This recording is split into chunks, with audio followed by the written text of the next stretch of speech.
Hello, English 2. Your lesson is in Schoology, so open to Monday, February 22.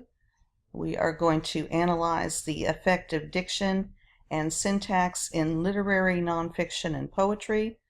Open the Word file, and let's get started. Okay, you have two passages here in this file. One is an article about a 9-year-old who survived a flood in Ohio, and the other one is a poem by Robert Frost on a tree fallen across the road. Okay, our goal is to complete this table. So the passage in the poem reveals the power of nature. Read the below items and fill in. So let's go over this table. Your literary element is here, so the structure and the format, and I did a few for you, and when it says fill in red, you complete the information. So in the article, the first paragraph is bolded. What is the effect of that? You tell me. In the poem on a tree, this is a sonnet, which you can look that up, but it has a sonnet format.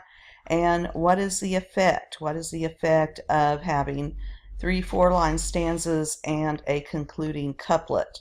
Okay, a sonnet, by the way, will be a problem solution kind of style, so look at what the poet put as the solution at the end of the poem. Okay, the diction, that's the choice of words. So as we go through our article, we highlight something like this: raging Wedgie Creek. I guess Wedgie Creek. So I can copy and paste that up here. What is the effect of that? Why does the author choose the word raging? Okay, you fill that in.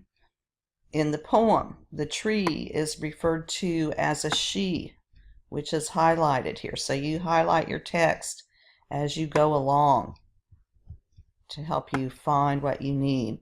So what is the effect of calling a tree a she? Diction, the choice of words. So continue to find more unique words here and fill them in. Give the effect. Don't just quote and run away. Discuss, dig in. Okay, syntax is the order of words. A word on syntax.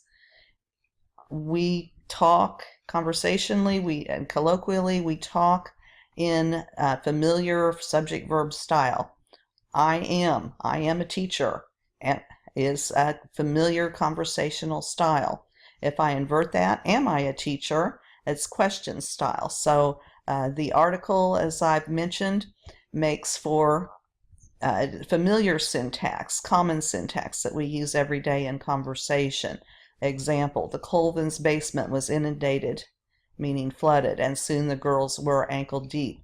I've underlined the subject of the sentence once and the verb twice to demonstrate how this is common and familiar to us, and for an article it makes it easy to read and follow.